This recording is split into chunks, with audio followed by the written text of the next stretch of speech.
नमस्कार. सिटी न्यूजच्या बुलेटिनमध्ये प्रेक्षकांचं मनपूर्वक स्वागत. आज दिनांक 15 जुलै 2024 वार बुधवार. बातमीची सुरुवात करूया सुविचार मालेने. यश एका दिवसात मिळत नाही, पण एक दिवस नक्की येतो जेव्हा तुमची सातत्यपूर्ण मेहनत तुमचं संपूर्ण आयुष्य बदलून टाकते. आजचा सुविचार आपण बघितला. आता बघूया बातमीपत्राची ठळक बातम्या.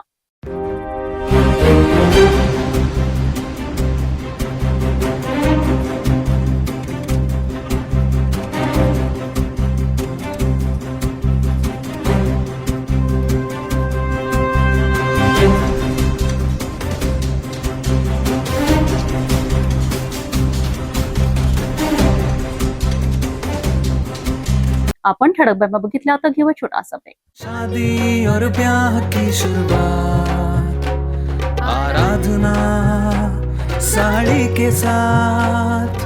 आराधना wholesale shopping mall L2 Bijland complex, Nandgaon Peth, Amravati, Jawahar road, Amravati. ब्रेकनंतर बघूया सविस्तर बातम्या. सुरुवातीला एक नजर टाकूया शहरातील गुन्हेगारी क्षेत्रातील घडामोडींवर.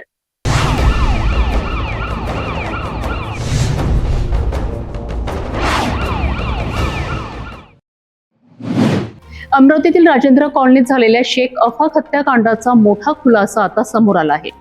ज्या हल्ल्यात शेख अफाक यांचा हाताचा पंजा कोयत्याने छाटण्यात आला आणि उपचारादरम्यान त्यांचा मृत्यू झाला, त्या प्रकरणामागे प्रेम प्रकरणातून सुरू असलेला जुना वाद असल्याची धक्कादायक माहिती पोलिसांनी दिली आहे.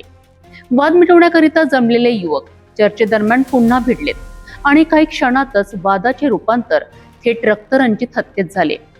या हत्येचा थरार आता सीसीटीव्ही कॅमेऱ्यातही कैद झाला आहे. अमरावतीच्या राजेंद्र कॉलनीत घडलेल्या शेख अफाक हत्याकांडाचा तपास करीत असताना पोलिसांच्या हाती महत्त्वाची माहिती लागली आहे.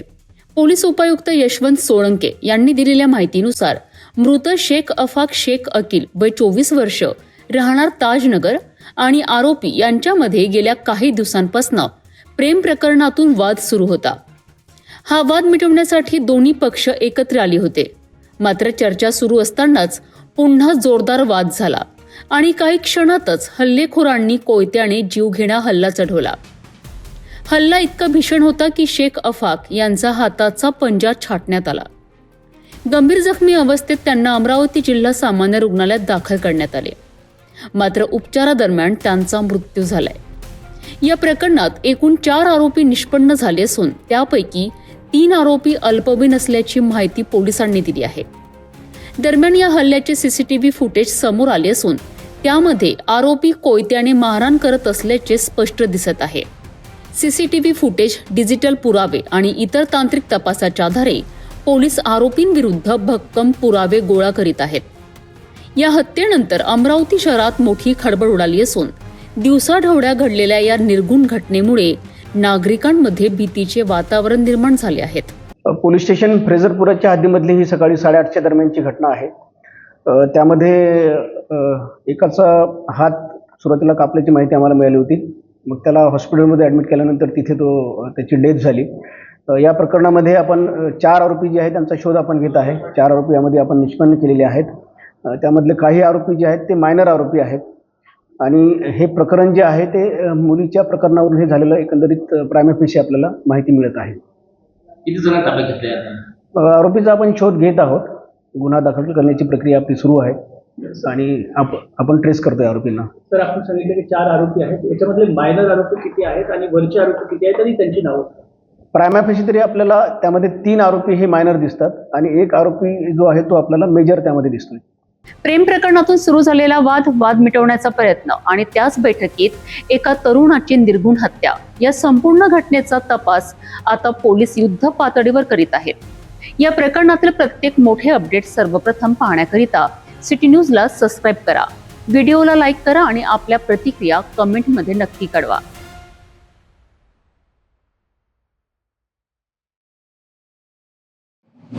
अमरावती महानगरपालिकेची 15 जुलै रोजी पार पडलेली आमसभा चांगलीच गाजली.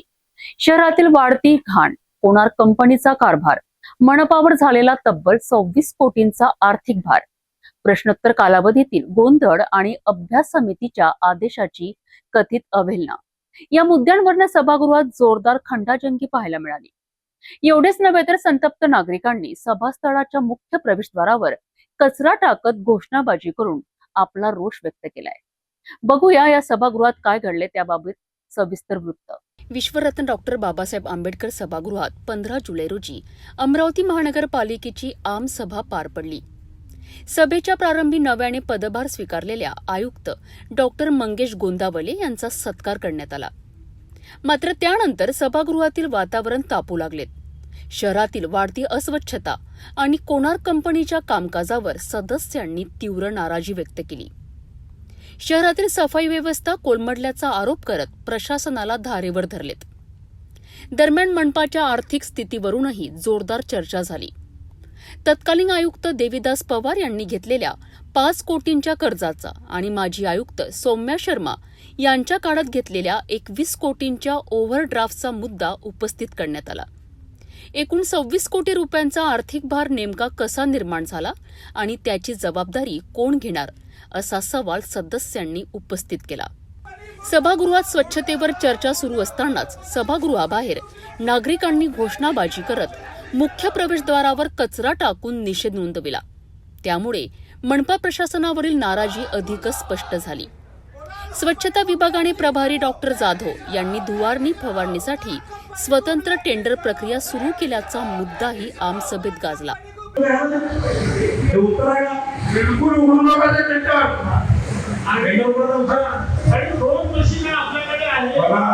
कंपनीकडे अहवालामध्ये सगळे विषय दिले. त्या सगळ्या विषयाला मनुष्यबळ पुढे वाढवायचं आहे, फॉगिंग कशी करायची आहे, फवारणी कशी करायची आहे, हे सगळं काम आपण कोणार्क कंपनीकडे देण्याच्या संदर्भात आव्हान दिलं आहे.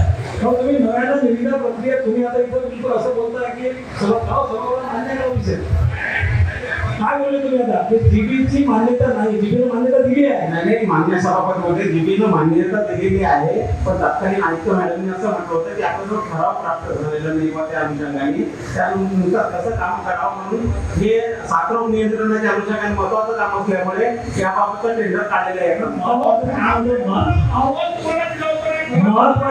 होतं आता पावसाळा निघून अनेक लोकांची मागणी आहे, फॉगिंग मच्छराचं प्रमाण वाढलंय तर तुम्ही कोणती कारवाई केली? निविदा प्रक्रिया बिलकुल रद्द करा. कोणार्क कंपनीच्या माध्यमातून अहवाल जो दिलेला आहे त्या माध्यमातून पूर्ण कारवाई सुरू झाली पाहिजे. अभ्यास समितीने हे काम कोणार्क कंपनीमार्फत करण्याची शिफारस केली होती. मात्र समितीचा निर्णय तत्कालीन आयुक्तांपर्यंत पोहोचविण्यात आला नसल्याचा आरोप सदस्य मिलिंद चिमोटे यांनी केला आहे. साफसफाईचे कामाऐवजी धुवारणी व फवारणीचे काम बंधनकारक करावे. आमच्या सभागृह नेत्याच्या अध्यक्षतेखालची समिती होती, विरोधी पक्ष नेता होते. काय सांगितलं होतं यांना?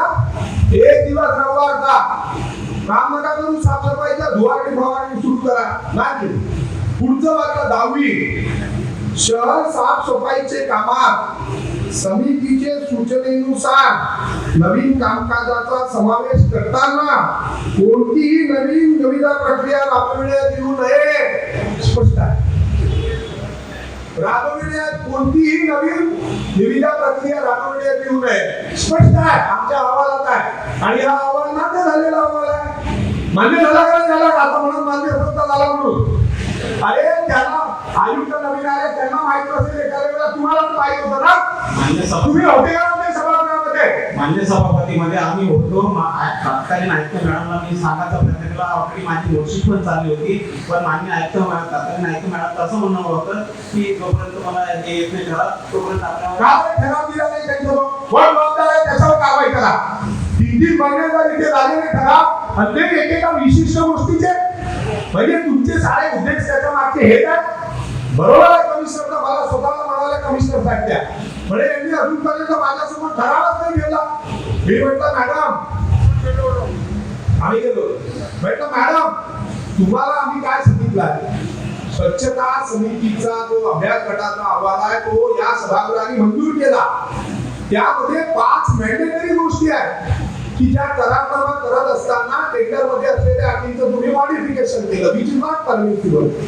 आम्ही तुम्ही आम्हाला सुचवलेल्या दंडाच्या प्रक्रिया यांनी आम्हाला असं म्हटलं की एका युनिटसाठी 50,000 रुपये दंड अव्यवहार्य आहे म्हणून यांनीच आम्हाला दंडात्मक सांगितल्या वेगवेगळ्या आहे. हे बघा हे सगळं त्याच्यात कोणता दंड कशासाठी किती होईल सगळं या अभ्यास गटाच्या याच्यात आहे. मग म्हटलं हा जो अहवाल आहे हा सभागृहाने मान्य केलेला अहवाल आहे, त्यामुळे मला तर कोणी दाखवलंच नाही. ते मला सांगतात म्हणे अजून मंजूरच व्हायचा आहे अहवाल, अजून अहवालच मंजूर नाही झाला, अजून प्रोसिडिंगच नाही झाला. तुमचे हेतू अतिशय वाईट आहे जाधव, मी तुम्हाला सांगतो, अतिशय वाईट हेतू आहे तुमच्या लोकांचे. अभ्यास समितीच्या निर्णयाची अवहेलना केल्याचा आरोप करत डॉक्टर जाधव यांना शो कॉज नोटीस देण्याची शिफारस करण्यात आली. सभापतींनी या शिफारसीला मंजुरी दिली.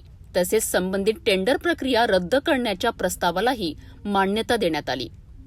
महापालिकेचे उत्पन्न वाढवण्याकरिता नियोजनबद्ध पद्धतीने काम करण्याच्या सूचना देखील सदस्यांनी आयुक्तांना दिल्यात. प्रश्नोत्तर कालावधीत अवघ्या 30 मिनिटात मोठ्या संख्येने प्रश्न घेणे शक्य नसल्याने सभागृहात गोंधळ निर्माण झाला. यावरून सदस्यांमध्ये शाब्दिक वाद झाला आणि अखेर सभा 10 मिनिटांसाठी स्थगित करावी लागली. याशिवाय माजी आयुक्तांच्या बदलीचा आदेश आणि नव्या आयुक्तांनी पदभार स्वीकारण्याच्या मधल्या कालावधीत झालेल्या कर्मचाऱ्यांच्या बदल्या कोणत्या आधारावर करण्यात आल्या याची चौकशी करण्याची मागणीही सदस्यांनी केली. एकंदरीतच स्वच्छता, आर्थिक कारभार, टेंडर प्रक्रिया आणि प्रशासनिक निर्णयांवरनं अमरावती महानगरपालिकेची ही आमसभा चांगलीच गाजली. अमरावती मनपाच्या आमसभेत शहरातील स्वच्छतेपासून ते 26 कोटींच्या आर्थिक व्यवहारांपर्यंत अनेक गंभीर मुद्दे ऐरणीवर आलेत. प्रशासनावरील प्रश्न, नागरिकांचा संताप आणि सदस्यांची आक्रमक भूमिका यामुळे आगामी काळात मनपा प्रशासनासमोर अनेक आव्हाने उभी राहणार असल्याचे चित्र दिसत आहे. या प्रकरणातील पुढील घडामोडींवर सिटी न्यूजची नजर कायम राहील.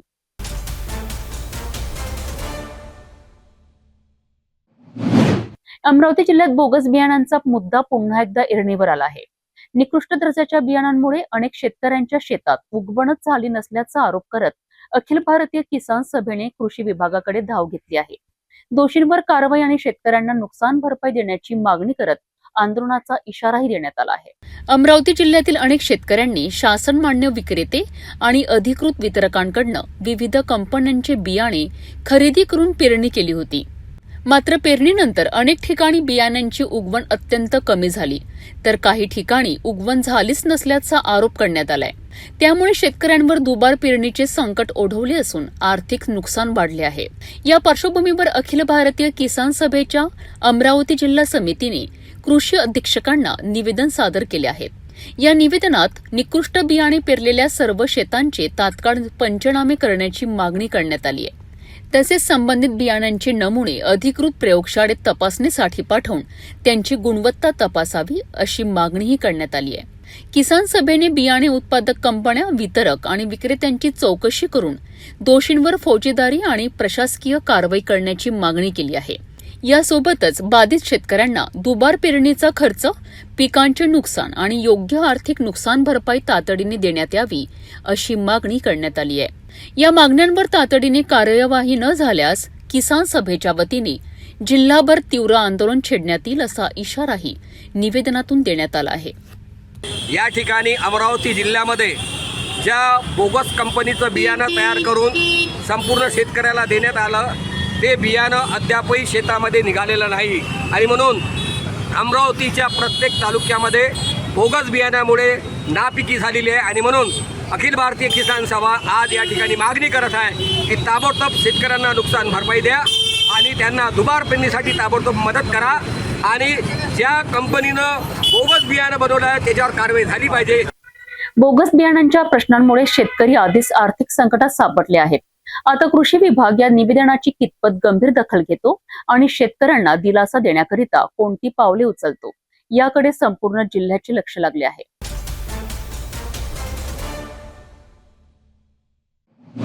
वर्धा जिल्ह्यातील आर्वी तालुक्यातून प्रशासनाच्या निष्काळजीपणाचे धक्कादायक उदाहरण समोर आले आहे. धनोडी अर्थात नांदपूर येथील जिल्हा परिषद प्राथमिक शाळेच्या वर्गखोलीचा स्लॅब अचानक कोसळला आहे.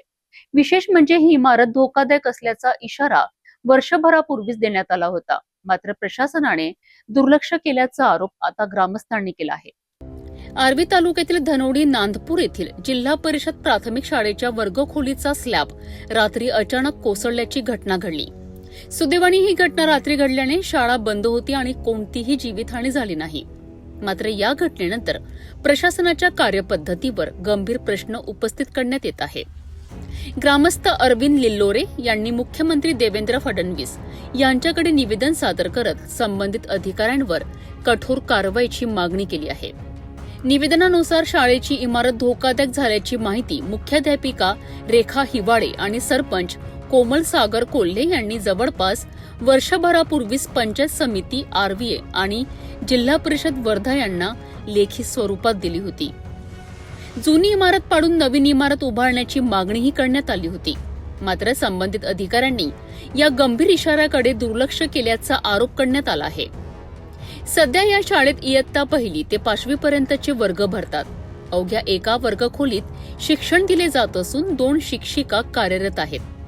इमारतीच्या असुरक्षित स्थितीमुळे विद्यार्थ्यांची संख्या देखील कमी झाल्याचे सांगितले जात आहे. ग्रामस्थांच्या मते ही दुर्घटना दिवसा घडली असती तर अनेक निष्पाप विद्यार्थ्यांचे जीव धोक्यात आले असते. त्यामुळे या घटनेकडे केवळ अपघात म्हणून न पाहता प्रशासनाच्या निष्काळजीपणाचा गंभीर परिणाम म्हणून पाहण्याची गरज असल्याचे मत व्यक्त करण्यात आले आहे. यासोबतच विद्यार्थ्यांच्या सुरक्षिततेकरिता तातडीने नवीन शाळा इमारत मंजूर करून बांधकाम सुरू करण्याची मागणी देखील करण्यात आली आहे. धनोडी नांदपूर येथील शाळेचा कोसळलेला स्लॅब हा केवळ एक इमारतीचा प्रश्न नाही, तर विद्यार्थ्यांच्या सुरक्षिततेशी संबंधित गंभीर इशारा आहे. वेळेत कारवाई झाली असती तर ही घटना टळू शकली असती का, हा प्रश्न आता उपस्थित होत आहे. संबंधित अधिकाऱ्यांवर कारवाई आणि नवीन शाळा इमारतीबाबत प्रशासन कोणता निर्णय घेते याकडे सर्वांचे लक्ष लागले आहे.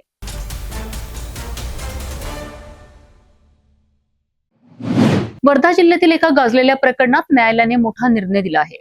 विजय गोपाळ येथील बँक व्यवस्थापकावर शाही फेक आणि मारहाण केल्याच्या आरोपांप्रकरणी देवडी पुलगावचे आमदार राजेश बकाणे यांच्यासह सर्व 10 आरोपींची निर्दोष मुक्तता करण्यात आली आहे. तब्बल 10 वर्ष चाललेल्या या खटल्याचा निकाल आता समोर आला आहे. हे प्रकरण जुलै 2016 मधील आहे. देवळी तालुक्यातील विजय गोपाळ येथील बँकेत शेतकऱ्यांच्या पीक कर्ज मंजुरीस विलंब होत असल्याच्या तक्रारी मोठ्या प्रमाणात समोर येत होत्या. या पार्श्वभूमीवर आमदार राजेश बकाणे यांनी बँकेला भेट देत व्यवस्थापकांकडे जाब विचारला होता. यावेळी झालेल्या वादातून व्यवस्थापकावर शाही फेक आणि मारहाण झाल्याचा आरोप करण्यात आला होता. या घटनेनंतर आमदार राजेश बकाणे यांच्यासह एकूण 10 जणांविरुद्ध गुन्हा दाखल करण्यात आला होता. प्रकरण न्यायालयात गेल्यानंतर अनेक वर्ष सुनावणी सुरू होती. सुनावणी दरम्यान दोन्ही बाजूंचे युक्तिवाद, साक्षीदारांचे जबाब आणि उपलब्ध पुरावे न्यायालयासमोर सादर करण्यात आलेत. सर्व बाबींचा विचार केल्यानंतर आरोप सिद्ध करण्यासाठी पुरेसा आणि ठोस पुरावा उपलब्ध नसल्याचे न्यायालयाने नमूद केलेत. यावेळी आमदार राजेश बकाणे यांच्यासह सर्व 10 आरोपींची निर्दोष मुक्तता करण्यात आली. या निर्णयामुळे आरोपींना मोठा दिलासा मिळाला आहे. निर्णयानंतर प्रतिक्रिया देताना आमदार राजेश बकाणे यांनी आपण शेतकऱ्यांच्या हितासाठी आवाज उठविला होता आणि न्यायालयाने सत्याची बाजू मान्य केल्याचे सांगितलेत. आहे की 2016 मध्ये इलाहाबाद बँकेने जे शेतकऱ्यांना कर्ज दिलं नव्हतं त्याबद्दल जाब विचारायला गेलो होतो आणि त्या जाब विचारण्यामध्ये मी जेव्हा त्या बँक अधिकाऱ्यांना विचारलं की आतापर्यंत किती केस डिस्बर्समेंट झाल्या लोनच्या आणि किती केस पेंडिंग आहे, तर त्यांनी मला गठ्ठा दाखवला आणि त्याच्यावरून त्यांच्यासोबत वादावादी झाली आणि 2016 मध्ये त्यांनी खोटा रिपोर्ट दिला की आम्हाला मारलं, आमच्यावर शाई फेकली आणि 2016 पासून तर 2026 पर्यंत आजचा गायतपर्यंत ती केस ॲडव्होकेट महेश टावरी हे लढले. त्यांनी प्रचंड मेहनत या ठिकाणी केली आणि आज तो दिवस उजाडला. हुंडाई मातेच्या कृपेने आणि ॲडव्होकेट महेश टावरी यांच्या मदतीने, सहकार्याने आणि मेहनतीने आज ती केस निर्दोष सुटली. माझ्यासोबत अन्य असणारे गजानन राऊत असेल आणि अन्य सहकारी असेल हे सुद्धा आज यांची सुद्धा निर्दोष मुक्तता झाली. विजय गोपाळ बँक प्रकरणातील हा निर्णय राजकीय आणि सामाजिक वर्तुळात चर्चेचा विषय ठरत आहे. तब्बल 10 वर्षांनंतर न्यायालयाने दिलेल्या या निकालामुळे आमदार राजेश बकाणे यांच्यासह सर्व आरोपींना मोठा दिलासा मिळत आहे.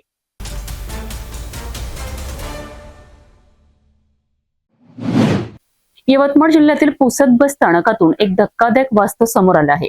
राज्य परिवहन महामंडळाच्या NCMC कार्डसाठी मोठ्या प्रमाणात नागरिक गर्दी करत असताना हे काम एका जीर्ण आणि धोकादायक इमारतीत सुरू असल्याचा आरोप होत आहे. विशेष म्हणजे लाडकी बहीण योजनेतील महिला, ज्येष्ठ नागरिक आणि सर्वसामान्य प्रवाशांचा जीव अक्षरशः धोक्यात घालून ही प्रक्रिया सुरू असल्याचे चित्र समोर आले आहे. महाराष्ट्र राज्य मार्ग परिवहन महामंडळाकडनं विविध प्रवासी सवलतींचा लाभ घेण्यासाठी NCMC अर्थात नॅशनल कॉमन मोबिलिटी कार्डची प्रक्रिया सुरू आहे. पुसद बस स्थानकातही हे कार्ड काढण्यासाठी दररोज मोठ्या प्रमाणात नागरिकांची गर्दी होत आहे. विशेषतः लाडकी बहीण योजनेतील महिला, ज्येष्ठ नागरिक आणि ग्रामीण भागातील प्रवासी मोठ्या संख्येने येथे येत आहेत. मात्र ज्या इमारतीत हे कार्ड वितरण केंद्र सुरू आहेत त्या इमारतीची अवस्था अत्यंत जीर्ण झाल्याचे समोर आले आहेत. इमारतीच्या कॅन्टिलिव्हरवरील एलिव्हेशनचे भाग अनेक ठिकाणी तुटलेले असून काही भाग खाली पडल्याचेही दिसून येत आहे. धोकादायक इमारतीखालीच नागरिकांना रांगेत उभे राहावे लागत असल्याने प्रवाशांच्या सुरक्षेचा प्रश्न निर्माण झाला आहे. या संदर्भातील व्हिडिओही समोर आला असून त्यामध्ये इमारतीची जीर्ण अवस्था स्पष्टपणे दिसत असल्याचा दावा केला जात आहे.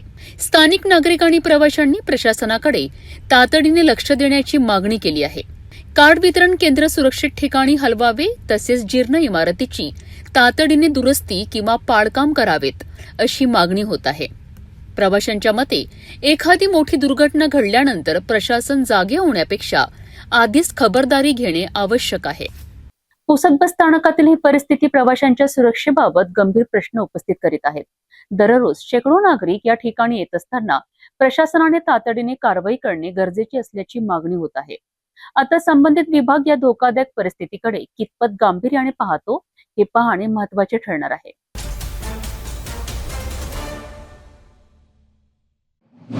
यवतमाळ जिल्ह्यातील शेतकऱ्यांची फसवणूक करणाऱ्या एका बियाणे कंपनी विरुद्ध मोठी कारवाई करण्यात आली आहे. निकृष्ट दर्जाचे सोयाबीन बियाणे विक्री करून शेतकऱ्यांची दिशाभूल केल्याप्रकरणी booster plant genetics private limited या कंपनी विरुद्ध बाभुळगाव पोलीस ठाण्यात गुन्हा दाखल करण्यात आलाय. शासकीय तपासणीत बियाणे अप्रमाणित असल्याचे समोर आल्यानंतर ही कारवाई करण्यात आली आहे. यवतमाळ जिल्ह्यातील अनेक शेतकऱ्यांनी पेरणीसाठी booster plant genetics private limited या कंपनीचे सोयाबीन बियाणे खरेदी केले होते. मात्र पेरणीनंतर अपेक्षित उगवण न झाल्याने शेतकऱ्यांना मोठा आर्थिक फटका बसला. यामुळे संतप्त शेतकऱ्यांनी कृषी विभागाकडे तक्रारी दाखल केल्या.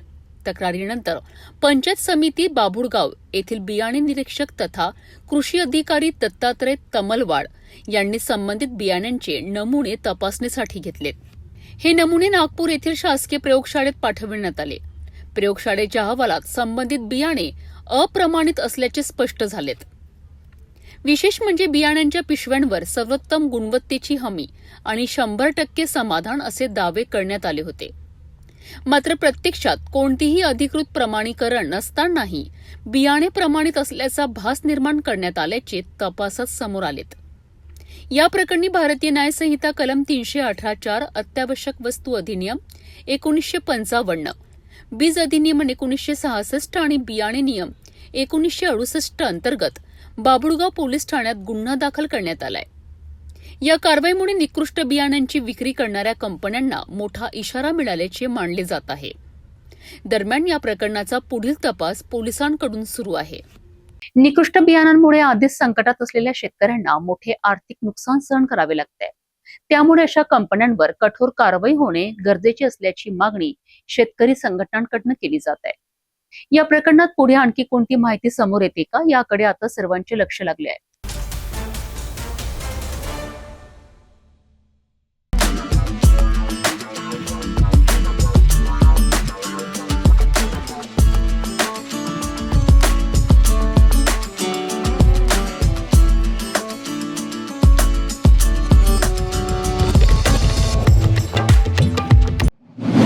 नागपुरात कायदा आणि सुव्यवस्थेला आव्हान देणारी आणखी एक घटना समोर आली आहे.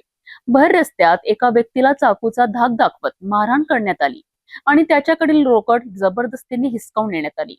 नंदनवन परिसरात घडलेल्या या घटनेमुळे नागरिकांमध्ये भीतीचे वातावरण निर्माण झाले आहे. नागपूरच्या नंदनवन पोलीस ठाण्याच्या हद्दीतील अन्नपूर्णा माता मंदिराजवळ असलेल्या देशी दारूच्या दुकानासमोर ही घटना घडली आहे. मिळालेल्या माहितीनुसार फिर्यादी व्यक्ती या परिसरातून जात असताना 2 आरोपींनी त्यांना अडविलेत. आरोपींनी चाकूचा धाक दाखवत पीडितीला धमकावलेत। यानंतर आरोपींनी त्यांच्यासोबत मारहाण केली आणि जवळ असलेले 1170 रुपये जबरदस्तीने हिसकावून घेतले। या घटनेनंतर पीडित व्यक्तीने नंदनवन पोलीस ठाण्यात धाव घेत तक्रार दाखल केली आहे। तक्रारीची गंभीर दखल घेत पोलिसांनी तत्काळ तपास सुरू केला। तांत्रिक माहिती आणि स्थानिक सूत्रांच्या मदतीने पोलिसांनी कारवाई करत दोन्ही आरोपींना अटक केली आहे। अटक करण्यात आलेल्या आरोपींमध्ये सोनू उर्फ राजू पाठक यांचा समावेश असून दुसऱ्या आरोपीची माहिती पोलिसांकडून तपासानंतर स्पष्ट होणार आहे। या प्रकरणी जबरी चोरी, मारहाण आणि शस्त्राचा धाक दाखवल्याप्रकरणी गुन्हा दाखल करण्यात आला असून पुढील तपास सुरू आहे। देशी दारूचे दुकान कुंभारटोली हिमालय याच्या समोर अन्नपूर्णा माता मंदिराजवळ 2 आरोपी यांनी फिर्यादी यास दारूसाठी पैसे मागण्याच्या कारणावरून चाकूने धाक दाखवून तसेच थापडबुक्याने व चाकूच्या मुठीने मारहाण करून त्याच्या खिशात असलेले 1170 रुपये त्यांनी जबरीने काढून घेतले होते। तर त्या सदर अनुषंगाने आपले पोलीस स्टेशन नंदनवन येथील डीबी पथक यांनी वरिष्ठांच्या मार्गदर्शनाप्रमाणे आरोपीचा शोधकामी रवाना झाले आणि त्यांनी सदर गुन्ह्यामध्ये सोनू उर्फ राजू पाठक वय 45 वर्ष राहणार जुना बगडगंज नंदनवन व आकाश संजय कोहळे राहणार कुंभारटोली नंदनवन असे यांना ताब्यात घेतलेले असून त्यांच्याकडून गुन्ह्यात गेलेला जो मुद्देमाल आहे जबरी चोरीमध्ये 1100 रुपये असा जप्त करण्यात आलेला आहे। आणि सदर गुन्ह्यामध्ये आरोपी क्रमांक 1 सोनू राजू पाठक जो आहे तो रेकॉर्डवरचा आरोपी आहे पोलीस स्टेशन नंदनवनच्या हद्दीमधला। तरी सदर गुन्ह्यामध्ये अधिक तपास करून पुढील कारवाई करण्याची तजवीज ठेवली आहे।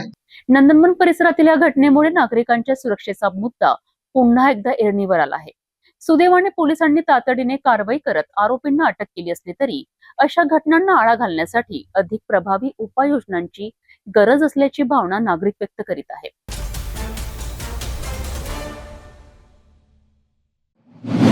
नागपूर शहरातून एक गंभीर प्रकरण समोर आले आहे। एका महिलेच्या तक्रारीवरनं लग्नाचे खोटे आश्वासन देऊन फसवणूक केल्याचा आरोप एका व्यक्तीवर करण्यात आला आहे। या प्रकरणी लकडगंज पोलिसांनी गुन्हा दाखल करत आरोपीला अटक केली आहे। पोलिसांनी दिलेल्या माहितीनुसार पीडित महिलेने लकडगंज पोलीस ठाण्यात तक्रार दाखल केली। तक्रारीनुसार आरोपीने लग्नाचे आश्वासन देऊन तिची फसवणूक केल्याचा आरोप करण्यात आलाय। महिलेच्या तक्रारीची गंभीर दखल घेत पोलिसांनी भारतीय न्याय संहितेतील संबंधित कलमे तसेच अनुसूचित जाती व जमाती अत्याचार प्रतिबंधक कायदा अंतर्गत गुन्हा नोंदविलाय। प्राथमिक चौकशीनंतर पोलिसांनी आरोपी संघर्ष सुभाष कुमार जयस्वाल याला ताब्यात घेत अटक केली आहे। गुन्हा दाखल झाल्यानंतर अल्पावधीतच ही कारवाई करण्यात आली आहे। पोलिसांकडून या प्रकरणातील सर्व बाबींचा तपास केला जात असून तक्रारीतील आरोपांची पडताळणी केली जात आहे। तसेच उपलब्ध पुरावे आणि साक्षीदारांच्या आधारे पुढील तपास सुरू असल्याची माहिती पोलिसांनी दिली आहे। आरोपी नामे संघर्ष सुभाष कुमार जयस्वाल वय 31 वर्ष राहणार गजानन मंदिर लकडगंज या ठिकाणी या व्यक्तीने त्यांच्यासोबत शारीरिक संबंध प्रस्थापित केले आणि वारंवार संभोग केला असा तक्रार आलेला होता। त्या अनुषंगाने पोलीस स्टेशन लकडगंज या ठिकाणी तात्काळ गुन्हा नोंद करण्यात आला आहे। तो सर्व यामध्ये घटनेचा सविस्तर माहिती घेऊन पुढील कारवाई आम्ही यामध्ये करत आहोत। यामध्ये तक्रार दिल्याप्रमाणे ज्या ज्या घटकावर त्यांनी पॉइंट दिलेले आहेत त्याप्रमाणे आम्ही मेडिकलचे पुरावे सुद्धा यामध्ये गोळा केलेले आहेत। यामध्ये महिलेचे मेडिकल करण्यात आलेले आहे, तसेच आरोपीचे सुद्धा मेडिकल यामध्ये झालेले आहे। आमची फॉरेन्सिक टीम यांनी पण यामध्ये पुरावे गोळा केलेले आहेत। यामध्ये जी साक्ष आणि नवीन तांत्रिक पद्धतीने जो तपास आहे तो पूर्ण केलेला आहे। तो आल्यानंतर ते पुरावे गोळा केले जातील। या प्रकरणात गुन्हा दाखल झाला असला तरी आरोपींची सत्यता न्यायालयीन प्रक्रियेत आणि तपासानंतरच निश्चित होणार आहे।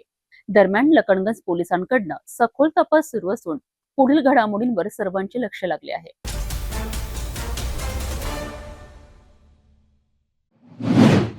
नागपुरात एटीएम चोरट्यांनी पुन्हा एकदा पोलिसांना मोठे आव्हान केले आहे। एका रात्रीत 2 एटीएमना लक्ष्य करत चोरट्यांनी मोठी चोरी करण्याचा प्रयत्न केला। हुडकेश्वर परिसरात चोरीचा डाव फसला, मात्र हिंगणा तालुक्यातील डोंगरगाव येथे एटीएम फोडून तब्बल 35 लाख रुपये लंपास करण्याची धक्कादायक घटना समोर आली आहे. मंगळवारी पहाटेच्या सुमारास ही घटना घडल्याची माहिती समोर आली आहे.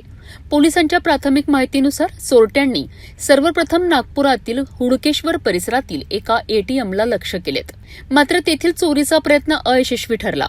त्यानंतर चोरट्यांनी आपला मोर्चा हिंगणा तालुक्यातील डोंगरगाव परिसराकडे वळवला. डोंगरगाव येथे असलेल्या एटीएमवर चोरट्यांनी हल्ला चढवत मशीन फोडले आणि त्यामधील सुमारे 35 लाख रुपयांची रोकड घेऊन पसार झालेत. घटनेची माहिती मिळताच पोलिसांनी घटनास्थळी धाव घेतली आणि पंचनामा करून तपास सुरू केला. परिसरातील सीसीटीव्ही फुटेज तपासले जात असून संशयितांच्या हालचालींचा मागोवा घेतला जात आहे. याशिवाय गुप्त माहितीदारांच्या माध्यमातूनही आरोपींचा शोध घेण्याचे काम सुरू आहे. एटीएम फोडण्यासाठी कोणत्या पद्धतीचा वापर करण्यात आला आणि या गुन्ह्यात किती जण सहभागी होते याचाही तपास पोलीस करीत आहेत. या घटनेमुळे परिसरात खळबळ उडाली असून एटीएम सुरक्षेचा मुद्दा पुन्हा एकदा चर्चेत आला आहे. आज सकाळी 4:30च्या सुमारास घरमालक यांना एटीएममधून धूर येत आहे असं दिसलं. त्यावरून घरमालक खाली आले. त्यांनी ते धूर विझवण्याचा प्रयत्न केला. त्यांना एटीएम मशीन 2 एटीएम मशीन होते एकाच रूममध्ये, तर ते दोन्ही जळताना दिसले. त्यांनी ते विझवले आणि त्याच्याला असं लक्षात आलं आहे की चोरांनी येऊन एटीएमला कट करून गॅस वेल्डिंगने कट करून त्यातून रक्कम चोरून नेलेली आहे. अंदाजे रक्कम सांगता येत नाही, अजून रक्कम निष्पन्न व्हायची आहे. प्राथमिक माहिती एवढीच आहे. होऊ शकते बरीचशी आम्ही माहिती घेतोय, रक्कम असू शकते. नागपुरातील या धाडसी चोरीमुळे एटीएम सुरक्षा व्यवस्थेवर गंभीर प्रश्न उपस्थित झाले आहेत. पोलिसांकडून आरोपींचा शोध युद्ध पातळीवर सुरू असून लवकरच या प्रकरणाचा उलगडा होईल असा विश्वास व्यक्त केला जात आहे.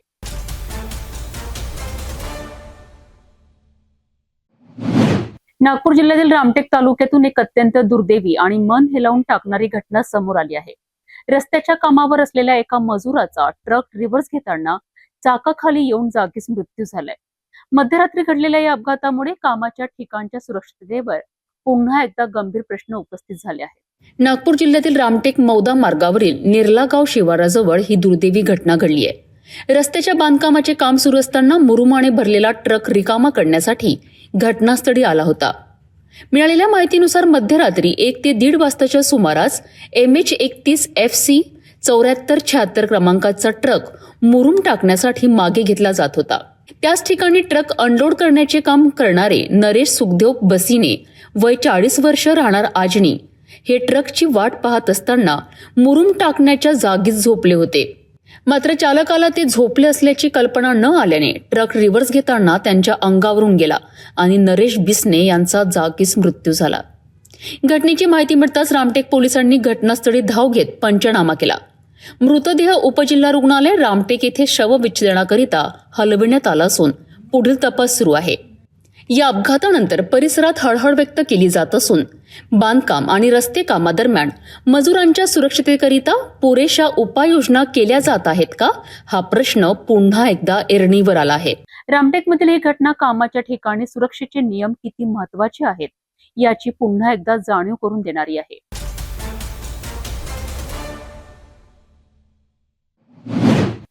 नागपूर शहरात वाहन चोरी करणाऱ्या चोरट्यांविरोधात अजनी पोलिसांनी मोठी कारवाई केली आहे. एका सराईत वाहन चोराला अटक करत पोलिसांनी चोरीच्या 4 दुचाकी जप्त केल्या आहेत. या कारवाईमुळे 4 वाहन चोरीचे गुन्हे उघडकीस आले असून सुमारे 3.5 लाखांचा मुद्देमाल हस्तगत करण्यात आलाय. अजनी पोलीस ठाण्याच्या हद्दीत काही दिवसांपासून वाहन चोरीच्या घटना वाढत होत्या.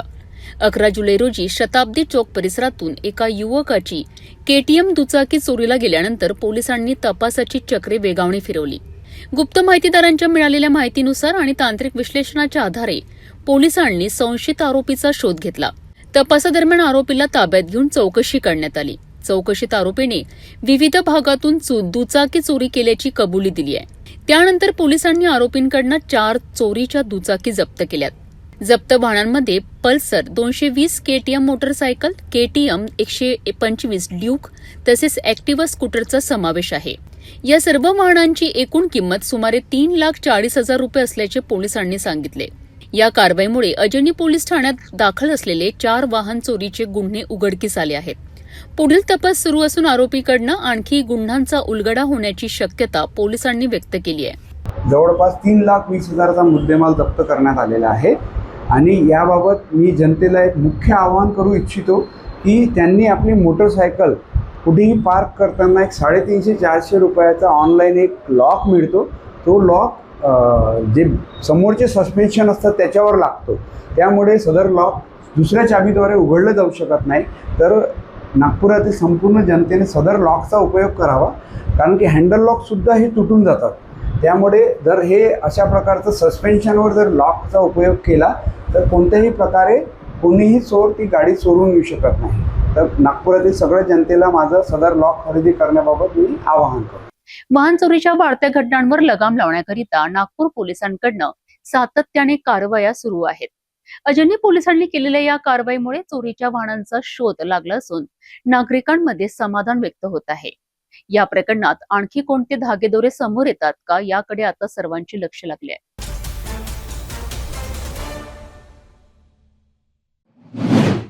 नागपूर शहरात वाहन चोरी करणाऱ्या सराईत चोरट्यांविरोधात सोनगाव पोलिसांनी मोठी कारवाई केली आहे. 2 आरोपींना अटक करत पोलिसांनी 5 चोरीच्या दुचाकी जप्त केल्या असून तब्बल 5 गुन्ह्यांचा उलगडा करण्यात यश मिळवले आहे. या कारवाईमुळे वाहन चोऱ्यांच्या टोळीचे आणखी धागेदोरे समोर येण्याची शक्यता व्यक्त केली जात आहे. नागपूर शहरातील सोनगाव पोलीस ठाण्यात दाखल असलेल्या चोरीच्या गुन्ह्याचा तपास सुरू असताना पोलिसांना गुप्त माहिती प्राप्त झाली आहे. तसेच तांत्रिक विश्लेषणाच्या आधारे संशयित आरोपींचा शोध घेण्यात आलाय. तपासादरम्यान रोशन अशोक बोबडे आणि मंगेश सुधाकर तरार या 2 सराईत आरोपींना ताब्यात घेण्यात आले. चौकशी दरम्यान आरोपींनी विविध भागातून दुचाकी चोरी केल्याची कबुली दिली आहे. पोलिसांनी आरोपींकडनं 5 चोरीच्या दुचाकी जप्त केल्यात. यात होंडा ॲक्टिवा आणि सुझुकी एक्सेससह विविध वाहनांचा समावेश आहे. जप्त करण्यात आलेल्या वाहनांची एकूण किंमत सुमारे 2,51,500 रुपये असल्याची माहिती पोलिसांनी दिली आहे. या कारवाईमुळे सोनगाव पोलीस ठाण्यातील चोरीचा गुन्हा उघडकीस आला असून प्रतापनगर, सक्करदरा, हुडकेश्वर आणि सदर पोलीस ठाण्यांमध्ये दाखल असलेले वाहन चोरीचे गुन्हेही उघड झाले आहेत. सोनगाव पोलिसांच्या या कारवाईमुळे वाहन चोरी करणाऱ्या टोळ्यांवर मोठा आघात झाला असून पुढील तपास सुरू आहे. यामध्ये जो आहे यामधले 2 आरोपी आम्ही जे आहे ते निष्पन्न केलेले आहे. याच्यामध्ये एक रोशन अशोक बोबळे, वय 40 वर्ष, प्लॉट नंबर 2, गोपाळनगर बसस्टॉप जवळ नागपूर. आणि दुसरा आरोपी आहे मंगेश सुधाकर तरार, वय 43 वर्ष, हा सुद्धा गोपालनगर बसस्टॉप जवळ नागपूर राहणारा आहे. तर यामध्ये आरोपी क्रमांक 1 जो आहे रोशन बोबळे, हा नागपूर शहरातील रेकॉर्डवरचा आरोपी आहे. याच्यावरती जे आहे आम्हाला जी आतापर्यंत माहिती प्राप्त आहे, याच्या 2019 पर्यंत म्हणजे शेवटचा गुन्हा याने 2019ला केलेला आहे. असे 15 गुन्हे जे आहेत या रोशन बोबळेवरती जे आहेत ते दाखल आहेत, अनेक चोरीचे, विविध चोरीचे. आणि आरोपी क्रमांक 2 जो आहे हा त्याचा सहकारी म्हणून निष्पन्न झाला आहे. याच्यावरती सध्या आम्हाला गुन्हे अभिलेख जो आहे तो मिळून आलेला नाही. तर आमची टीम जी आहे याच्यामध्ये आतापर्यंत आम्ही या सर्व जो मुद्देमाल आहे अप्रॉक्सिमेट 2,51,000 रुपयाचा मुद्देमाल जो आहे तो आम्ही जप्त केलेला आहे. आणि याच्यामध्ये आम्ही अधिक तपास करून जे आहे अनेक गुन्हे उघडकीस आणण्याचा प्रयत्न करणार आहोत. तसेच माझे पोलीस स्टेशन सोनेगावच्या वतीने जे आहे नागपूर शहरातल्या सर्वांना हे आव्हान राहील की ज्यांच्यासोबत अशा चोरीच्या घटना झाल्या असतील तर त्यांनी निश्चितच जे आहे पोलीस स्टेशन सोनेगावला जे आहे ते संपर्क केला. वाहन चोरीच्या वाढत्या घटनांमध्ये नागपूर पोलिसांनी केलेली ही कारवाई महत्वाची मानली जात आहे. 5 गुन्ह्यांचा उलगडा आणि चोरीच्या दुचाकींची जप्ती यामुळे नागरिकांमध्ये समाधान व्यक्त होत आहे. या प्रकरणात आणखी काही आरोपी किंवा गुन्हे समोर येतात का, याकडे आता सर्वांचे लक्ष लागले आहे.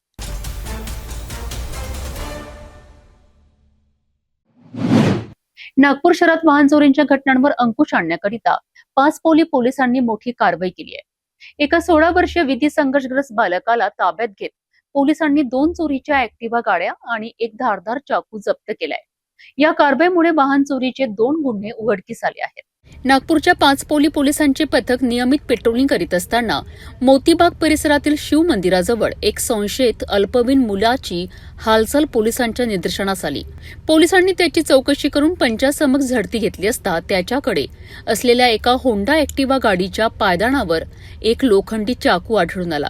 पोलिसांनी तत्काळ चाकू आणि वाहन जप्त करत कारवाई केली. तपासादरम्यान संबंधित अल्पवयीनाकडे असलेली ॲक्टिवा ही तहसील पोलीस ठाण्यात नोंद असलेल्या वाहन चोरीच्या गुन्ह्यातील असल्याचे समोर आलेत. यानंतर अधिक चौकशी केली असता संबंधित बालकाने कपिलनगर पोलीस ठाण्याच्या हद्दीतून आणखी एक होंडा ॲक्टिवा चोरी केल्याची कबुली दिली आहे. पोलिसांनी दुसरे वाहने जप्त केले असून या कारवाईत 2 चोरीच्या ॲक्टिवा आणि 1 लोखंडी चाकू असा एकूण 1,15,300 रुपयांचा मुद्देमाल हस्तगत करण्यात आलाय.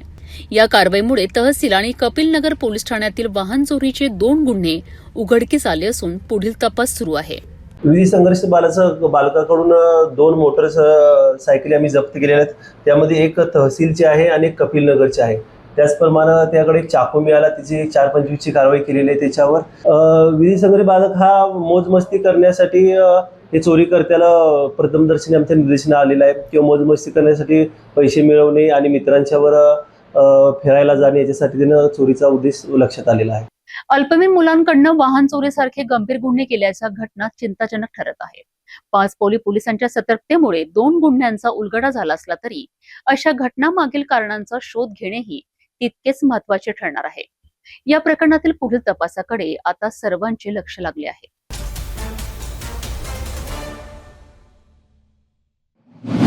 नागपूर जिल्ह्यातील रामटेक वनपरिक्षेत्रातून एक धक्कादायक बातमी समोर आली आहे. पेंच व्याघ्र प्रकल्पातील T98 या नर वाघाचा मृत्यू झाला आहे. काही दिवसांपूर्वी अशक्त अवस्थेत दिसलेल्या या वाघावर वन विभागाचे पथक सतत लक्ष ठेवून होते. मात्र आज दुपारी तो मृतावस्थेत आढळून आलाय. नेमका मृत्यू कशामुळे झाला याबाबत आता मोठा तपास सुरू करण्यात आलाय. रामटेक वनपरिक्षेत्रातील मनसर उपवन क्षेत्राच्या खुमारी नियत क्षेत्रात T98 हा नर वाघ मृतावस्थेत आढळून आला. पेंच व्याघ्र प्रकल्पातील चोरबाहुली वनपरिक्षेत्रात हा वाघ T98 या नावाने ओळखला जात होता. वनविभागाच्या माहितीनुसार 13 जुलै रोजी हा वाघ अशक्त अवस्थेत दिसून आला होता. त्यानंतर चोरबाहुली आणि रामटेक वनपरिक्षेत्रातील कर्मचाऱ्यांनी त्याच्या हालचालींवर सतत लक्ष ठेवले होते. सकाळपासूनच वनविभागाचे पथक वाघाच्या हालचालींवर नजर ठेवून होते. मात्र दुपारी 12:30 वाजताच्या सुमारास कोणतीही हालचाल दिसून न आल्याने अधिकारी घटनास्थळी पोहोचलेत. पाहणी केली असता वाघाचा मृत्यू झाल्याचे स्पष्ट झालेत. घटनास्थळी पेंच व्याघ्र प्रकल्पाचे सहाय्यक वनसंरक्षक, वनपरिक्षेत्र अधिकारी, पशुवैद्यकीय अधिकारी तसेच रामटेक वनपरिक्षेत्रातील अधिकारी उपस्थित होते. त्यांच्या उपस्थितीत पंचनामा करण्यात आला. यानंतर वाघाचा मृतदेह पुढील तपासणीसाठी नागपूर येथील TTC सेंटरमध्ये हलविण्यात आलाय. उपवनसंरक्षक डॉक्टर विनीता व्यास यांच्या उपस्थितीत राष्ट्रीय व्याघ्र संवर्धन प्राधिकरण अर्थात NTCAच्या मार्गदर्शक तत्वांनुसार सर्व प्रक्रिया पार पाडण्यात आली. दरम्यान वाघाच्या मृत्यूमागील नेमके कारण अद्याप स्पष्ट झालेले नाही. शवविच्छेदन अहवाल आणि तपास पूर्ण झाल्यानंतर मृत्यूचे खरे कारण समोर येणार आहे. त्यामुळे आता वन विभागाच्या तपासाकडे सर्वांचे लक्ष लागले आहे. 14/7 एक टायगरची डेथ या ठिकाणी कुमारी बिटामध्ये रामटेक वनपरिक्षेत्रातल्या झालेली आहे. हा वाघ T98 पेंच व्याघ्र प्रकल्पामधील चोरबाहुली परिक्षेत्रात याचं वास्तव होतं. तो काल दुपारून चोरबाहुली वन्यजीवच्या कर्मचाऱ्यांना तो अस्वस्थ अवस्थेत दिसला. तेव्हापासून त्याच्यावर मॉनिटरिंग चालू होती. रामटेक आणि चोरबाहुली संयुक्त मॉनिटरिंग त्यावर चालू होती. परंतु आज दुपारी तो नॅचरली आम्हाला एका शेतामध्ये निलगिरीच्या शेतामध्ये मृत अवस्थेत आढळला. त्यानंतर वरिष्ठांना याच्याबद्दल माहिती देण्यात आली. वरिष्ठ वेटरनरी डॉक्टर, ग्रामस्थ, सरपंच आणि स्टाफ त्याची पाहणी केली. त्याच्यावरून असं लक्षात आलं की हा टेरिटोरियल फाईटमध्ये आपसात वाघाच्या फाईटमध्ये तो मृत पावलेला आहे. पुढील तपासासाठी आम्ही त्याला TTC नागपूर या ठिकाणी घेऊन जात आहे. पुढील तपास आणि सॅम्पलिंग झाल्यानंतर त्याच्या मृत्यूचे योग्य कारण आपल्याला कळेल ते सर्वांसमोर ठेवण्यात येईल. त्याचा अंदाजी वय 12 ते 14 वर्ष असावं, कारण तो फार जुना वाघ आहे आणि टुरिझम क्षेत्रातलाच तो वाघ होता. त्यामुळे बऱ्याच लोकांना त्याची ओळख पण आहे. T98 त्याला सगळेजण ओळखत होते. पेंच व्याघ्र प्रकल्पातील T98 या नर वाघाच्या मृत्यूमुळे वन्यजीव संवर्धन क्षेत्रात चिंता व्यक्त केली जात आहे. हा मृत्यू नैसर्गिक कारणांमुळे झाला आहे की यामागे अन्य काही कारण आहे?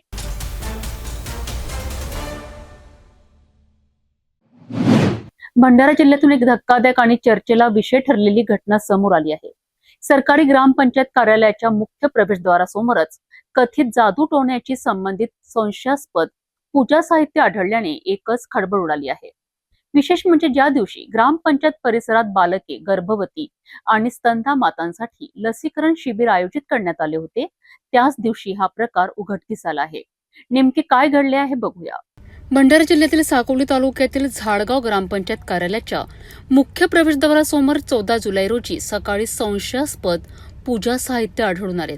घटनास्थळी लिंबू, मिरच्या, हळद, कुंकू, गुलाल तसेच संशयास्पद आकृत्या दिसून आल्याने ग्रामस्थांमध्ये भीतीचे वातावरण निर्माण झालेत. विशेष म्हणजे या दिवशी ग्रामपंचायत परिसरात आरोग्य विभागाची बालके, गर्भवती आणि स्तनदा मातांसाठी लसीकरण शिबिर सुरू होते. त्यामुळे उपस्थित नागरिक, पालक आणि आरोग्य कर्मचाऱ्यांमध्येही संभ्रम निर्माण झालाय. मी सकाळी 9 वाजे ग्रामपंचायतमध्ये आलो. त्यावेळेस चौक भरलेला होता आणि चौक भरलेला होता तर मी सरपंच साहेबाकडे फोन केला आणि सचिव सरांकडे पण फोन केला. त्यांना सांगितलं का बा ग्रामपंचायतमध्ये चौक, मिरची, लिंबू, अगरबत्ती वगैरे लावून होती. हा जादू टोण्याचा प्रकार असावा असं मला वाटतं. सरपंच साहेबाकडे माहिती दिली आणि सचिव सरांकडे पण दिली. ग्रामपंचायत प्रशासनाने हा प्रकार गंभीर असल्याचे सांगत पोलिसात तक्रार दाखल करण्याची सुरुवात केली आहे. संबंधित व्यक्तींचा शोध घेऊन कठोर कारवाई करण्याची मागणी ग्रामस्थांनी केली आहे. ग्रामपंचायत परिसरात यापूर्वीही तोडफोड, कचरा टाकणे आणि सार्वजनिक मालमत्तेचे नुकसान झाल्याच्या तक्रारी समोर आल्या आहेत. त्यामुळे हा प्रकार अंधश्रद्धेचा आहे की ग्रामपंचायतीचे कामकाज विस्कळीत करण्याचा कोणाचा प्रयत्न आहे, याबाबत विविध चर्चा सुरू आहेत. मात्र या घटनेमागील नेमके कारण अद्याप स्पष्ट झालेले नाही. पोलीस तपासानंतरच सत्य समोर येणार असून सध्या या घटनेकडे कथित जादूटोणा किंवा अंधश्रद्धेशी संबंधित संशयास्पद प्रकार म्हणूनच पाहिले जात आहेत. त्या आमच्या ग्रामपंचायतच्या समोर जादूटोल्याचा प्रकरण झालेला आहे आणि तो जादूटोल्याचा प्रकरण होऊन आम्ही तो निर्णय घेतला आणि आम्ही त्या जादूटोल्याची साकोली पोलीस स्टेशनला रिपोर्ट दिला. हा प्रकरण मंगळवारी 14 तारखेला रात्री जवळजवळ 2 वाजेच्या सुमारास आम्ही उघडकीस आल्यावर आमचं सर्व सदस्य ग्रामपंचायत, सचिव, चपराशी सर्व जमून आम्ही सर्व एकमेकाला विचारून आम्ही सर्वजण जाऊन पोलीस स्टेशनला रिपोर्ट दिला. संबंधित कारवाई म्हणजे असं आहे का तो प्रकरण कोणी जो केला असतील त्याच्यावर कारवाई व्हायला पाहिजे. या प्रकरणाचा पोलिसांकडून तपास सुरू होण्याची प्रक्रिया सुरू असून तपासानंतरच या घटनेमागील सत्य स्पष्ट होणार आहे.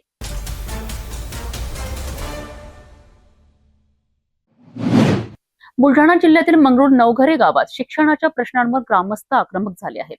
जिल्हा परिषद हायस्कूलमधील कथित कामचुकार शिक्षकांवर कारवाई करण्याच्या मागणीकरिता ग्रामस्थांनी शाळेसमोरच आमरण उपोषण सुरू केले आहे. विद्यार्थ्यांच्या भवितव्याशी खेळणाऱ्या शिक्षकांवर तातडीने कारवाई व्हावी अशी मागणी आंदोलनकर्त्यांनी केली आहे. चिखली पंचायत समिती अंतर्गत येणाऱ्या मंगरूळ नवघरे गावातील जिल्हा परिषद हायस्कूल सध्या आंदोलनाचे केंद्र बनले आहेत. ग्रामस्थ आणि पालकांचा आरोप आहे की शाळेतील 5 शिक्षक आपल्या शैक्षणिक जबाबदाऱ्यांमध्ये निष्काळजीपणा करीत असून त्याचा थेट परिणाम विद्यार्थ्यांच्या गुणवत्तेवर होत आहे. आंदोलनकर्त्यांच्या म्हणण्यानुसार अनेक वर्षांपासून विद्यार्थ्याच्या शैक्षणिक प्रगतीत अपेक्षित सुधारणा झालेली नाही. त्यामुळे गावातील विद्यार्थ्यांचे मोठे शैक्षणिक नुकसान होत आहे. या संदर्भात पालकांनी यापूर्वीही शिक्षण विभागाकडे अनेक तक्रारी केल्या होत्या, मात्र त्याकडे दुर्लक्ष करण्यात आल्याचा आरोप ग्रामस्थांनी केला आहे. 2 दिवसांपासून ग्रामस्थ शाळेसमोर आमरण उपोषण करीत असून संबंधित शिक्षकांवर तातडीने कारवाई करण्याची मागणी त्यांनी लावून धरली आहे. शिक्षणाधिकारी विकास पाटील यांनी आंदोलनस्थळी भेट देत आंदोलनकर्त्यांशी चर्चा केली. चौकशी सुरू असून नियमानुसार आणि वरिष्ठांच्या आदेशानुसार योग्य ती कारवाई करण्यात येईल असे आश्वासन त्यांनी दिलेत. ठोस कारवाई होईपर्यंत आंदोलन सुरूच ठेवण्याचा निर्धार ग्रामस्थांनी व्यक्त केला आहे. यांनी आतापर्यंत इथे कसल्याही प्रकारची गुणवत्ता नसल्यामुळे इथे 11वी 12वीसाठी कोणी ॲडमिशन घेत नाहीये. 12वीमध्ये फक्त 1 विद्यार्थी आहे आणि 11वीचे 4 ॲडमिशन झालेले आहेत. 4 राऊंडमध्ये 4 ॲडमिशन. यांनी इथे बोगस विद्यार्थी बसवलेले आहेत आणि इथे निकाल लावलेले आहेत. यांनी 11वीच्या परीक्षेला बोगस विद्यार्थी बसवलेले आहेत. प्रथम सत्राचा बोगस निकाल तयार केलेला आहे. यांनी आतापर्यंत असा 10 ते 15 वर्षाचा निकाल बोगस तयार केलेला आहे. 3 ते 4 विद्यार्थी बोगस बसवलेले आहेत यांनी आतापर्यंत असे बरेचसे वेळेस केलेले आहे. त्यांच्याकडे आम्ही CO साहेबाकडे त्यांची तक्रार दिलेली आहे शाळा समितीच्या मार्फत. आमची इच्छा आहे यांच्यावर कठोर कारवाई करण्यात यावी आणि यांची इथून बदली करण्यात यावी. कारण आमच्याकडे जे 4थ्या वर्गाचे विद्यार्थी आहेत जे 47 ॲडमिशन 5व्या वर्गात जाण्यासाठी तयार आहेत, आम्ही त्या पालकांना कन्व्हिन्स करून थांबवलेलं आहे. कारण हे जोपर्यंत आहे तोपर्यंत पालकवर्ग यांच्यावर विश्वास ठेवायला तयार नाही आहे आणि ते तर 47 ॲडमिशन होणार नाही, तर परत जे ॲडमिशन आहे तर ते ॲडमिशन इथले परत कमी होणार आहेत. कारण यांची गुणवत्ता देण्याची नाही आहे पात्रता. विद्यार्थ्यांच्या शिक्षणाचा प्रश्न आता आंदोलनाच्या रूपात समोर आला आहे. ग्रामस्थांचे आरोप, शिक्षण विभागाची चौकशी आणि शिक्षकांवरील संभाव्य कारवाई याकडे संपूर्ण जिल्ह्याचे लक्ष लागले आहे. आता चौकशी अहवालानंतर नेमकी कोणती कारवाई होते हे पाहणे महत्त्वाचे ठरणार आहे.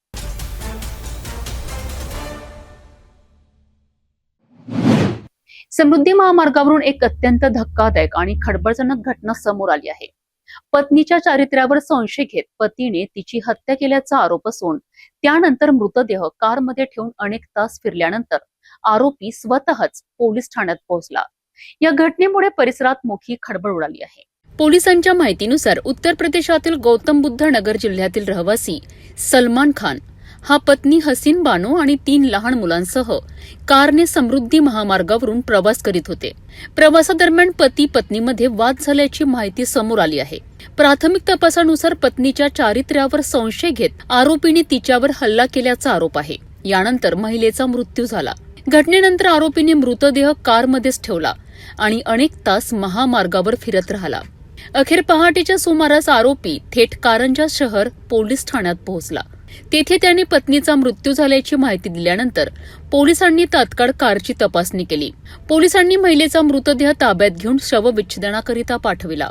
फॉरेन्सिक पथकाने घटनास्थळाची पाहणी करून आवश्यक पुरावे संकलित केले आहेत. या प्रकरणात आरोपीला ताब्यात घेण्यात आले असून घटनेमागील नेमके कारण आणि इतर कोणाचा सहभाग आहे का याचा तपास कारंजा शहर पोलीस करीत आहेत.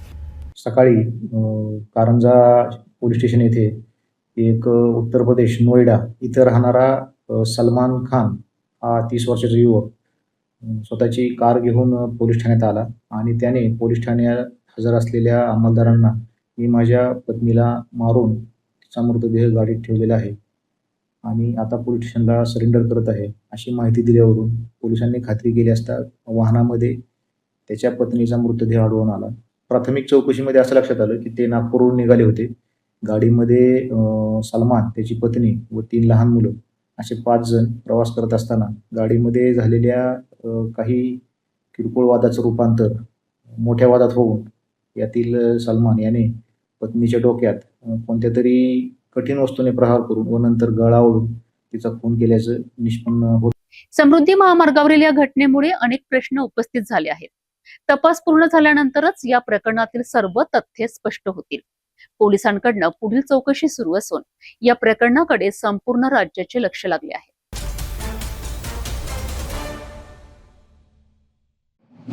नांदेड जिल्ह्यात पावसाने पुन्हा एकदा शेतकऱ्यांची चिंता वाढवली आहे.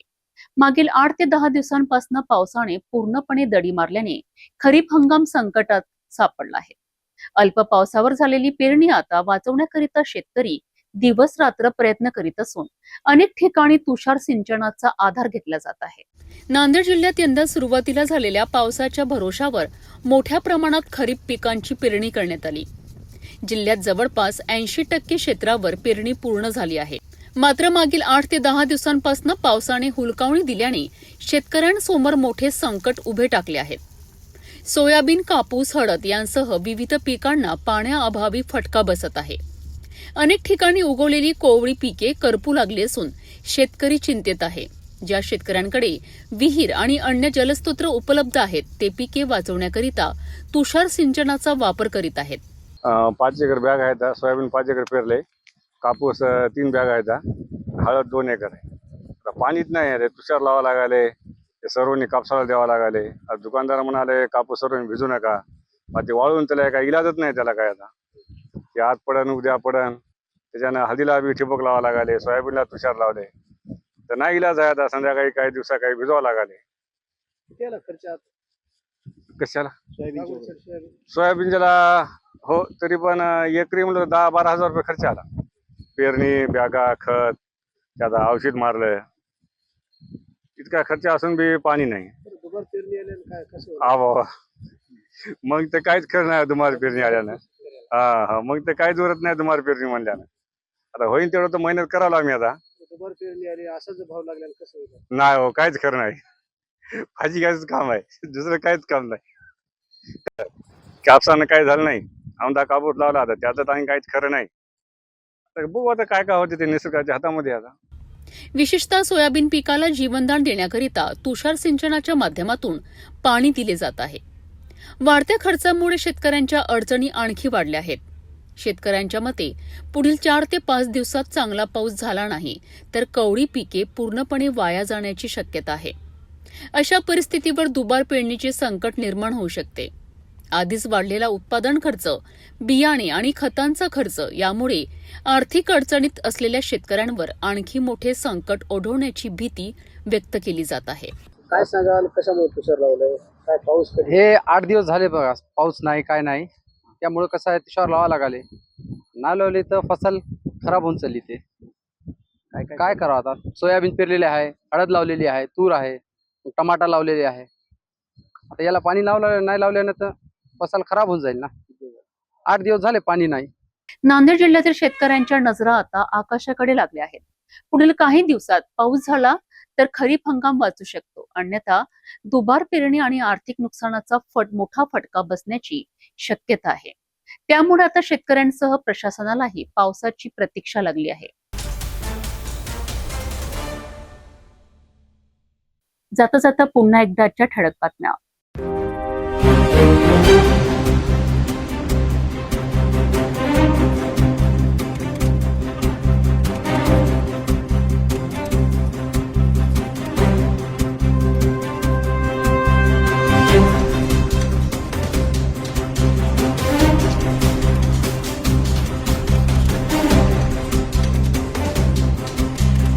आता सिटी न्यूज चॅनल आपल्या टीव्हीवरही बघू शकता. अमरावती जिल्ह्यानंतर विदर्भ आणि महाराष्ट्राचे दर्शक घर बसल्या आपल्या केबल टीव्हीवर सिटी न्यूज बातमी पाहू शकाल. जर आपल्या टीव्हीवर सिटी न्यूज चॅनल दिसत नसेल तर आपण आपल्या केबल ऑपरेटरशी संपर्क करावा. आपण सिटी न्यूज केबलच्या व्यतिरिक्त युट्यूब, फेसबुक, इंस्टाग्राम आणि ट्विटरवर बघू शकता. याकरिता सोशल मीडिया अकाउंट सबस्क्राईब करा, फॉलो करा, लाईक करा. युट्यूब अकाउंट सबस्क्राईब करण्याकरिता सबस्क्राईब बटनाला क्लिक करा आणि बेल आयकॉन दाबायला विसरू नका, कारण सतत समाचार आपल्यापर्यंत पोहोचणार आहेत. तसेच सिटीची फेसबुक पेज लाईक करा, इंस्टाग्राम आणि ट्विटर हँडल फॉलो करा. आपण व्हॉट्सअपवर सुद्धा सूचना देऊन न्यूज प्राप्त करू शकता. व्हॉट्सअप नंबर स्क्रीनवर येत आहे. हे बातमीपत्र एवढ्यावरच थांबूया. पुन्हा भेटू नवीन घडामोडीसोबत. आपण बघत राहा फक्त सिटी न्यूज. हर खबर पर पैनी नजर, हर मुद्दे पर सटीक वार, यही है सिटी न्यूज की पहचान. जहाँ सच्चाई की आवाज दबाई जाती है वहाँ सिटी न्यूज उठाता है सवाल. हर स्क्रीन पर, हर प्लेटफॉर्म पर हमारी मौजूदगी बोलती है. सिटी न्यूज हमेशा सच के साथ.